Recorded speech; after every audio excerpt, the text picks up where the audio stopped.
Estamos de regreso en Punto y Contrapunto. Mucho hemos hablado sobre las reacciones que provoca entre los seguidores de la 4T, los adjetivos empleados por el presidente en contra de la prensa y la animadversión que esto ha generado contra la prensa en redes sociales. Este domingo, estas agresiones salieron del mundo digital y el presidente ayer pidió a los morenistas controlarse.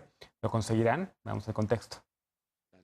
Luego de un año en el que el presidente López Obrador ha sido señalado por estigmatizar a la prensa, este lunes lamentó las agresiones cometidas por sus simpatizantes. No se debe de agredir a nadie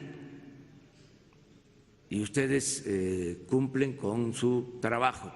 El presidente pidió a sus simpatizantes controlarse poco a poco, pues hay un cambio de régimen y estamos en un periodo de transición. Punto y contrapunto. Querido Alfred, vamos a empezar esta vez contigo. Tú que en efecto eres muy asiduo de las mañaneras, la ves todos los días, te levantas temprano. Muchos de nosotros decidimos no verla y vemos más bien nada más los resúmenes. ¿No? El resumen que nos manda Lecona todas las mañanas. ¿Verdad? Te puedes suscribir a su canal de YouTube. Ahí está. No es cierto. ¿Cómo ves esta relación con la prensa? ¿Cómo cierra el año el presidente con este tema? Evidentemente ha sido un tema al que hemos hablado en muchas ocasiones en la mesa. ¿Qué decís de nuevo? Yo no me esperaba la reacción de Andrés Manuel de ayer. Me sorprendió gratamente.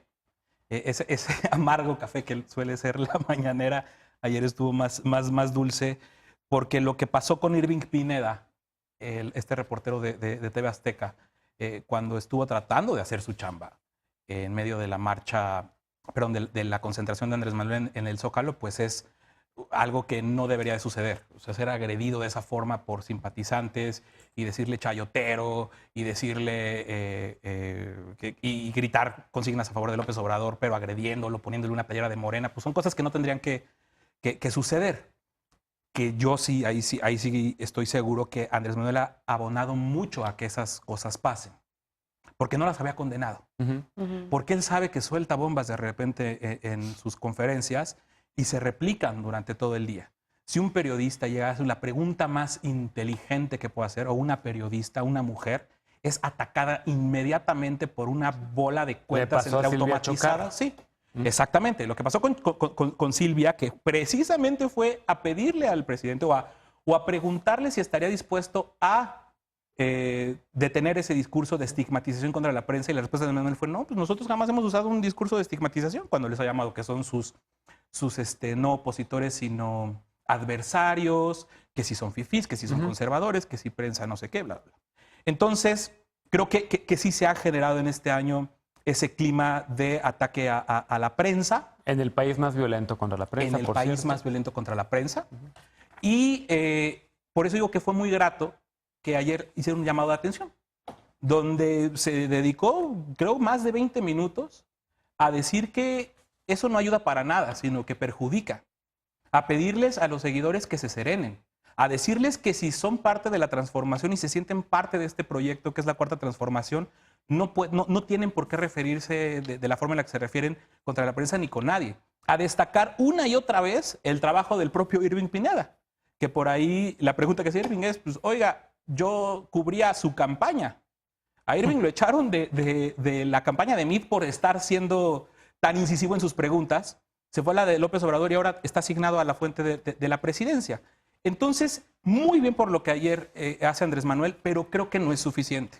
¿Demasiado tarde, demasiado poco? No, creo que ojalá un paso a un camino distinto, a que en verdad deje de estigmatizar a la prensa, de que dejemos de escuchar en las mañaneras que el Reforma es no sé qué, que la prensa conservadora, que la prensa fifí, etcétera, que le ha dicho más de 60 veces en sus conferencias matutinas, agresiones o referencias a la prensa. No está mal defenderse o tratar de poner en el debate sus posturas cuando una nota le incomoda, cuando una primera plana va en contra del gobierno o lo siente así. Lo que está mal es que no reconozca que él, desde el púlpito donde se para todas las mañanas, es capaz de generar un efecto muy prolongado de ataques, de estigmatización, y que él no le había sabido poner alto. Okay. Alejandro, ¿cómo lo ves tú? ¿Coincides con lo que dice Lecona o contrapunto? En parte, con puntos y contrapuntos. No, primero yo creo que bien el presidente, ¿no? Hay que, lo como que nos decíamos dijeron en Twitter, corte Chairo y contra Chairo. Chairo contra Chairo. Una que hay que serenar, hay que moderar las pasiones y reprobar las agresiones. Eso creo que tiene que ser una condena unánime. Lo que pasó con, ya lo dijimos, lo que pasó con Irving en el Zócalo, lo que pasó con Hernán en Reforma, son igualmente condenables y no se vale. Y hay que también distinguir entre reporteros, porque incluso los reporteros no son representantes de su medio de comunicación. A veces estamos hablando de trabajo explotado en condiciones precarias, en donde se les paga mal y en donde les ponen jornadas muy fuertes. Entonces, el hecho de que un reportero cargue con el micrófono de un consorcio mediático no quiere decir que es el vocero o el portavoz de ese medio, sino al contrario, puede ser incluso un trabajador explotado, y creo que tienen que tener la solidaridad y la empatía por parte de quienes protestan por un país con mayor igualdad y mayor justicia. Luego, yo creo que López Obrador acertó en bajarse del pedestal y entablar un debate con los medios de comunicación, y quizás yo le cambiaría el término de prensa fifí a medios de comunicación. En vez de hablar de la actividad del periodismo, sí de los medios de comunicación, que son, que son un poder que define la política aquí en México. No podemos soslayar que fue un poder que fabricó un presidente y que durante ese sexenio resultó favorecido con muchos contratos y que utilizan la presión de su poder mediático para cabildear a favor de las empresas de su consorcio. Tampoco podemos obviar la larga historia de chayote que hubo en este país. Leen la fabulosa novela de Enrique Serra, El vendedor de silencio, cómo se había dejado los informes anuales de artículo 19 que hablan de publicidad oficial, que en muchas ocasiones se utiliza como un instrumento coercitivo por parte de Pero es que curiosamente no se va contra esos. O sea, de hecho fue muy suave el momento en el que se revelaron todos estos contratos de publicidad oficial contra los que más evidentemente eran beneficiarios de eso. Se va contra el Reforma y con mentiras que son muy verificables. El Reforma le ha desmentido varias veces al presidente sus dichos. Cuando el presidente afirma que estuvieron a favor del fraude del 2006, que estuvieron apoyando a ya Salinas. hasta la jornada le publica en contra de tan atacados. El presidente no está reaccionando para nombrar este fenómeno que bien dice Alex, existió por mucho tiempo, quizás todavía existe, de publicidad oficial, de chayote y demás, sino que se está yendo con quien le haga oposición. La jornada es un caso, le sacan algo por Culiacán y se va inmediatamente contra la jornada con quien acababa de reconocer 2 semanas antes su aniversario y cosas así. Lo que yo digo es que poner en el centro del debate público el papel de los medios de comunicación y la influencia que ejercen era algo súper necesario en este país. Que incluso quien hizo ese señalamiento por primera vez fue el movimiento Yo Soy 132. Sí, pero lo que yo no me creo es que el presidente esté en igualdad de circunstancias, en ese diálogo circular como él lo llama. El presidente está acá en términos de autoridad y de poder, y más con la legitimidad que tiene este presidente. Pero antes, como debía tantos favores a la prensa y a los medios de comunicación el presidente, pues le pegaban como costal y él no podía replicar porque le debían muchísimo. Pues lo hicieron presidente. Y tuvimos un presidente de un sexenio que dio una conferencia al principio del sexenio y una al final obligado al presidente incluso el propio Jorge Ramos dice, aprovechen la mañanera, es una gran oportunidad para interpelar al presidente. En ningún otro lado del mundo hay este ejercicio. Aprovechenla, tómenla. Yo también lo he dicho. A ver, Ana. Bueno, interpelar es decir demasiado, porque el presidente es experto en dar clases de historia y en darle la vuelta a las preguntas. Me gustaría que hiciéramos entonces un análisis del año de a cuántas preguntas ha respondido realmente el presidente en la mañanera, porque el presidente, como es un hombre brillante en términos de comunicación, responde lo que quiere, después de media hora de clase de historia. Por eso es que las mañaneras son tan largas. Yo creo que lamentablemente al presidente por primera vez, después de este hecho, se está dando cuenta del peso de sus palabras y de lo que representa, de lo que significa ser presidente. El presidente está aprendiendo a ser presidente. El tema es que cada que se siente agredido, ataca. Ese es el tema, es mucho de lo que dice Lecona. O sea, cada que el presidente dice no y señala y con su dedito mágico dice son unos mentirosos. Y es ahí cuando ya empieza una cadena de violencia en donde los medios pues están siendo realmente atacados, porque hay 17 periodistas que desde diciembre del 2018 han muerto. Y de estos 17 aún no se tiene como respuesta en muchísimos casos.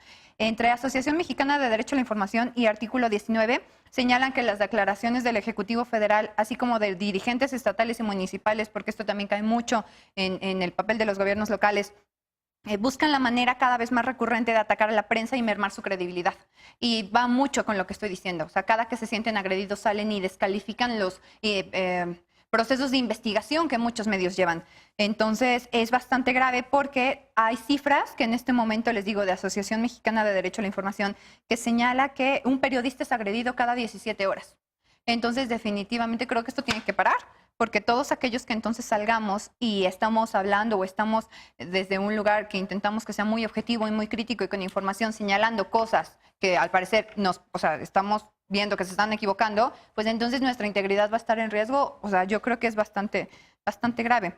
El tema es que, por ejemplo, en este momento hay 3 estados donde los periodistas han tenido muchísimas más bajas. En Quintana Roo han muerto 26 periodistas, entre Ciudad de México y Guerrero van 22 asesinados, y Oaxaca y Veracruz 19 muertos, o sea, en lo que va de este año. ¿Y qué están haciendo estos gobiernos locales también?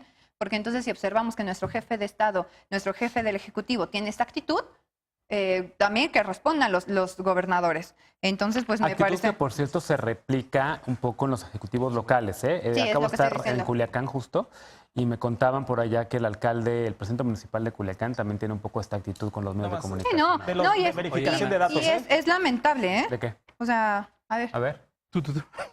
No, el nos número ayuden. de periodistas asesinados en este año.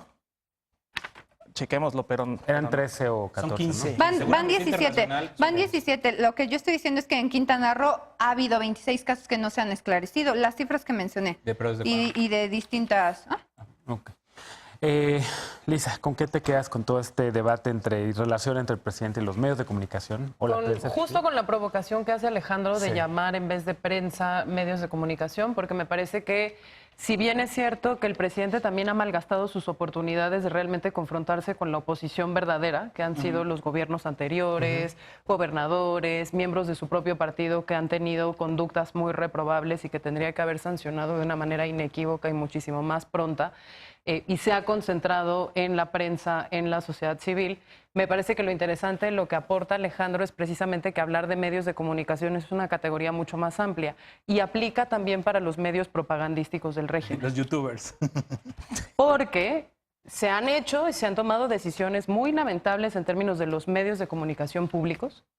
Sí. Se han tomado decisiones muy lamentables en la cantidad de mentiras que se difunden por los canales oficiales de los medios propagandísticos afines al gobierno. Yo no necesariamente estoy diciendo que es Andrés Manuel el que lo está orquestando, el que lo está permitiendo. Simple y sencillamente estoy diciendo que como medios de comunicación va a tener que tener una postura muy seria de presidente y de jefe de Estado con respecto a Pero las perdón, mentiras que se Jesús difunden. Ramírez sí les abre la puerta a De muchos de un ellos en las lado mañanas. y del otro. Sí, seguramente, pues, pero justamente esta categoría más amplia de la que habla Alejandro lo que permite también es tener una posición muy crítica con respecto a la información que se difunde también del otro lado, donde ha habido mucha calumnia, donde ha habido muchas injurias, donde ha habido muchas fake news o paparruchas, donde ha habido conductas misóginas en contra de profesionales de la comunicación. Y en ese sentido, pues esperaría que se aprovechara esta oportunidad precisamente si se quiere sanar, como decía Alfredo Lecona, esta digamos, animadversión que ha permeado durante todo este año, pues también tendría que empezarse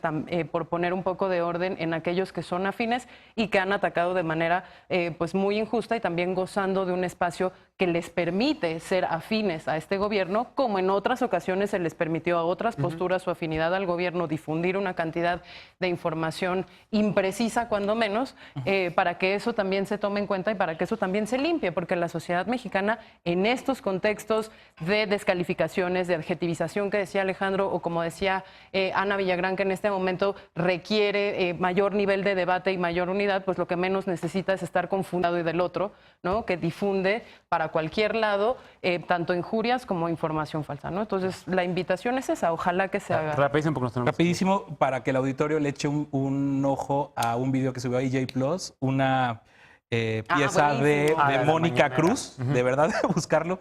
Son 9 minutos que se van de volada del fenómeno de las mañaneras, muy, muy bien hecho, Sí. con datos muy impactantes, como el 56% de las afirmaciones que hace el presidente no necesariamente son verdad, ¿no? Pues ahí chequen ese trabajo del equipo coordinado por mi amiga Alba Mora Roca, que le mandamos un beso. Bueno,